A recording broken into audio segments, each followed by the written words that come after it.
Baik, bismillahirrahmanirrahim. Teman-teman, kita hari ini akan belajar tentang estimasi realitas alfa menggunakan SPSS. Hari ini kita praktek cara mendapatkan realitas ya, khusus realitas alfa. Teman-teman, seperti yang sudah kita pelajari sebelumnya, kita hari ini akan hanya membahas tentang realitas alfa tanpa membahas tentang realitas yang lain seperti belah dua, seperti Spearman-Brown dan lain sebagainya kita pelajari di pertemuan yang sebelumnya. Nah, software yang kita gunakan juga hanya SPSS, belum menggunakan beberapa software analisis yang lain. Oke, teman-teman, kita lanjut ya. Seperti yang teman-teman sudah pahami bahwa apabila kita ingin mengestimasi realitas alfa ini, maka kita harus menyiapkan datanya atau datasetnya. Maka dari itu saya sudah menyiapkan datasetnya, teman-teman. Di sini ada dataset ini ya. Datasetnya dari uh, nomor 1 ya, 1 sampai 31, jadi ada itemnya 31, lalu di sini subjeknya ada 43. Teman-teman kalau ingin mendapatkan realitas yang cukup bagus, maka ada baiknya teman-teman menggunakan realitas atau subjek yang lebih besar daripada ini. Oke ya, lanjutnya kita coba copy semuanya. Oke ya, bukan di Ctrl A ya teman-teman, jadi di copy hanya datanya aja, seperti nomor itemnya, terus subjeknya itu enggak kita copy, hanya itemnya saja. Oke, selanjutnya kita copy saja. Setelah kita copy, kita pergi ke SPSS-nya, SPSS ya. Lalu kita tinggal paste di sini. Nah, ketika kita mempaste, maka kita mendapatkan tampilan yang seperti ini, teman-teman. Di sini masih ada desimalnya, namanya masih default ya, default dari SPSS. Maka kita ingin merubahnya terlebih dahulu. Nah, untuk merubahnya kita berpindah dari sini ada data view namanya. Di sini kita berpindah ke variable view. Variable view kita tinggal merubah, di sini ada name ya. Kita merubah, misal di sini kita rubah menjadi item. Nah, di sini sayangnya kita tidak bisa memberikan spasi ya, teman-teman. Dan karakternya tidak bisa banyak setahu saya. Jadi misal item 1 itu bisa, kalau kita kasih spasi item spasi 2, maka ada peringatan seperti ini, tidak bisa, maka tidak boleh ada spasi di sini. Nah, untuk memudahkan ada 31 ya, 31 item ini kita menamainya, saya menggunakan bantuan Excel ya, sudah saya siapkan di sini ya. Ini cara merubahnya, cara membuatnya tinggal kita buat yang paling atas 2, lalu kita drag ke bawah, menarik seperti teman-teman membuat nomor otomatis di Excel. Jadi lalu kita copy ya, kita munculkan deh di sini copy. Setelah itu kita pergi ke SPSS lagi ya, SPSS ini, lalu kita ke sini dan kita paste. Yap, nah, sudah kita dapatkan nama tabelnya. Nanti teman-teman kalau pindah ke data view maka namanya sudah berubah. Nah, yang kedua yang ingin kita lakukan yaitu merubah desimalnya. Ini kan masih ada desimalnya di belakang 22, maka kita rubah desimalnya dulu ya. Di sini desimalnya ini tertulis 2, ini berarti 2 ya. Kalau 3 maka di sini nolnya nanti ada 3 di belakang. Misal saya buat 5 gitu ya, atau saya buat 4 ya, maka di sini nanti akan ada 4 nih. Nah, maka kalau kita merubah satu ini, maka yang kita rubah itu satu baris seperti ini semuanya. Ya, di sini karena saya menginginkan 0, maka saya pindah ke 0. Saya menggunakan kursor menggunakan arah yang di keyboard ya. Ini saya klik langsung 0, bawah 0, kita arahkan ke bawah 0 lagi, bawah 0, itu terus kita lakukan sampai kita mendapatkan semuanya 0. Sudah ya. Nah, setelah itu karena tadi teman-teman dinamai kita tidak bisa spasi, dan kebanyakan kalau teman-teman melakukan penelitian di sini hanya berupa inisial, maka di label ini teman-teman bisa menuliskan nama yang lebih panjang, lebih lengkap, dan boleh menggunakan spasi. Misal di sini saya menuliskan butir spasi 1. Butir spasi 1 ya. Enter, oh bisa ternyata. Maka kita bisa menuliskannya sampai bawah. Coba saya menggunakan sini ya, menggunakan bantuan Excel, kita tulis butir 1 Di sini tulis butir 2, enter, lalu kita tinggal copy paste, kita tarik aja ya, kita tarik seperti 4 nomor sampai ada 31 ya, sudah ya. Lalu kita copy seperti tadi ya, kita copy, kita kembali lagi ke SPSS, lalu kita paste aja. Nah, sudah muncul seperti ini. Nah, selanjutnya yang kita rubah itu yaitu measure di pengukurannya ya. Di sini kita menggunakan scale karena data kita peroleh menggunakan skala ya. Nah, skala Likert tepatnya ya. Nah, nanti teman-teman caranya untuk mempermudah teman-teman bisa letakkan di paling atas seperti ini default ya. Lalu klik arah ke bawah. Sekali klik dia akan berubah ya. Kita klik sama. Tapi kalau diklik terus gitu, dipencet terus arah bawahnya, maka ini tidak akan berubah. Jadi kliknya harus satu-satu. Oke, kita kembali ke data view, maka di sini sudah kita dapatkan angkanya tidak ada desimalnya, dan di bagian atas di sini ada nama tabelnya, dan di sini ada icon scale ya yang tadi kita rubah ya.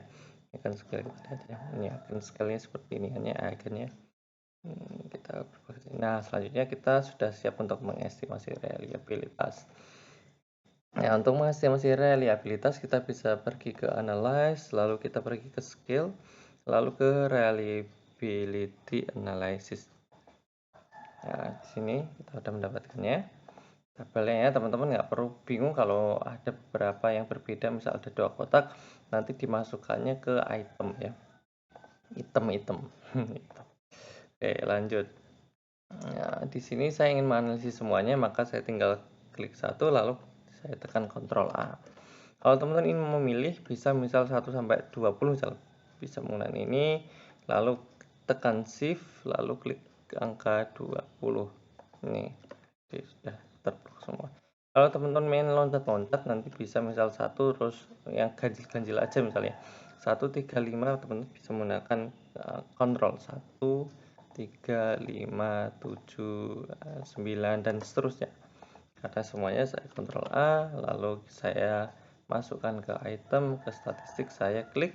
Di sini saya klik skill if item deleted, hanya ini aja yang kita klik, ini aja sementara, hanya ini aja.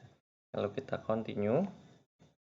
Di sini kita pastikan bahwa model yang kita gunakan adalah alpha, bukan split half ataupun yang lainnya.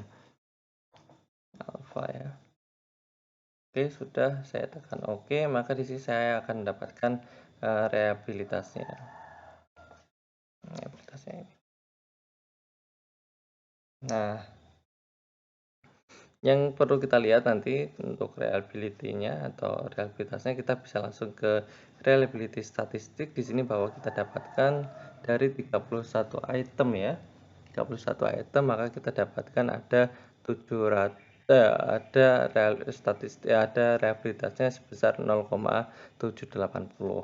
Nah, kalau teman-teman merasa ini kurang bagus dan ingin memperbaikinya, teman-teman bisa pergi ke item total statistik, teman-teman bisa lihat di corrected item total correlation. Nah, di sini nanti ini adalah daya beda teman-teman. Jadi melihat daya beda item terhadap keseluruhannya, terhadap item yang lain lah mudahnya.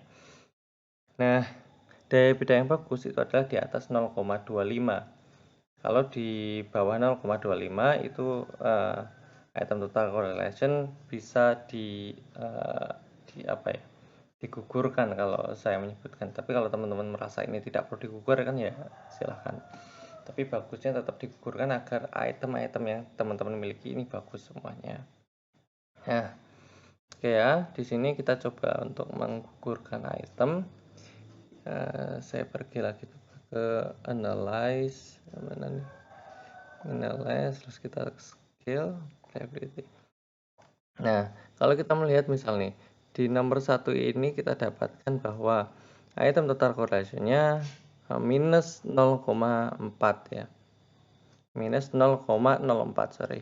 Nah, maka apabila item nomor 1 ini dihapus, maka reliabilitasnya yang sebelumnya 0,780 akan naik menjadi 0,788.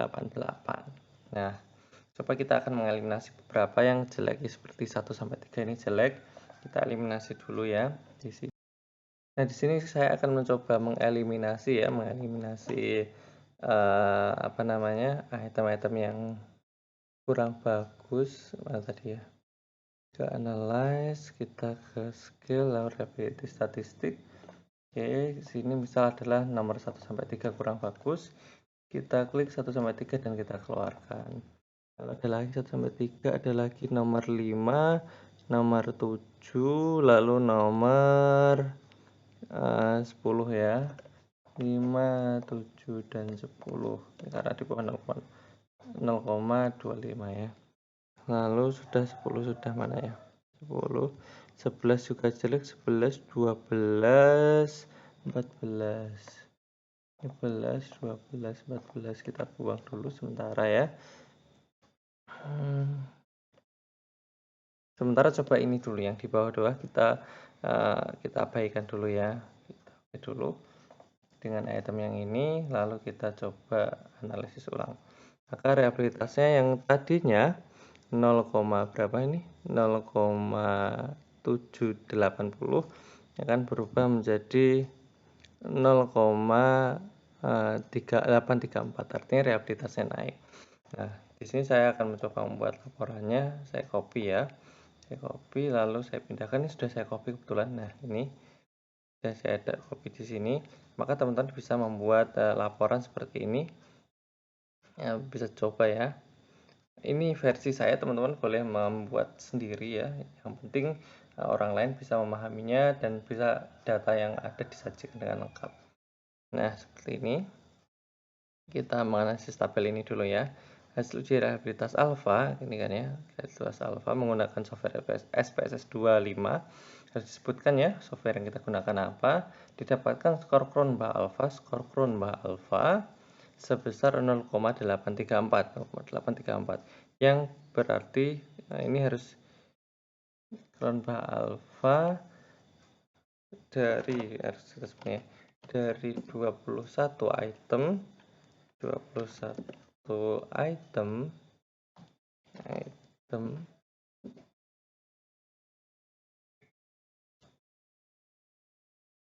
sebesar 0,834, yang berarti reliabilitas skala tersebut termasuk dalam kategori misal bagus. Ini teman-teman harus sesuai dengan teorinya ya, teori siapa gitu ya. Misal teorinya Prof. Aswar atau teorinya Pak Wahyu Widiarso atau yang lainnya, teman-teman bisa mencantumkannya di sini. Harus ada teorinya. Bagus itu menurut siapa ya. Lalu dari hasil uji daya beda di sini teman-teman harus melampirkan ya hasil uji daya bedanya itu yang ini teman-teman harus melampirkannya ya. Ini coba saya lampirkan ya, copy lalu saya ke sini, kita paste ya. Ya, oke. Dari hasil uji daya beda item didapatkan bahwa terdapat 3 item yang memiliki daya beda kurang baik. Ini teman-teman tinggal menganalisis ya, mana aja nanti yang kurang baik dan mana yang baik ya. Karena skala yang didapatkan kurang dari 0,25, yaitu item nomor sekian. Sedangkan sisanya yang berjumlah 18 ya. Ini berjumlah 19 ya, misal ini ya. 19 karena tadi dari 22 item kan ya. 19 item dinyatakan memiliki reliabilitas yang baik karena di atas 0,25, yaitu item nomor sekian disebutkan. Sehingga teman-teman laporannya sudah mencantumkan semua data yang teman-teman dapatkan dan bisa dipahami oleh orang awam. Kalau kita berhenti ke skornya, misalnya reliabilitas reliabilitas alfa Cronbach sebesar 0,834, maka kita orang-orang psikologi bisa memahaminya. Tapi orang yang di luar psikologi 0,834 itu termasuk bagus atau termasuk yang tidak bagus. Jadi teman-teman harus mencantumkannya. Oke, mungkin itu dulu video kali ini. Kita berjumpa di video-video selanjutnya tentang psikometri, statistik, dan lain-lainnya. Teman-teman, sampai jumpa dan selamat mengerjakan estimasi reliabilitas alfa menggunakan SPSS, baik itu untuk skripsinya, untuk tugas mata kuliah, ataupun untuk yang lainnya. Terima kasih. Assalamualaikum warahmatullahi wabarakatuh.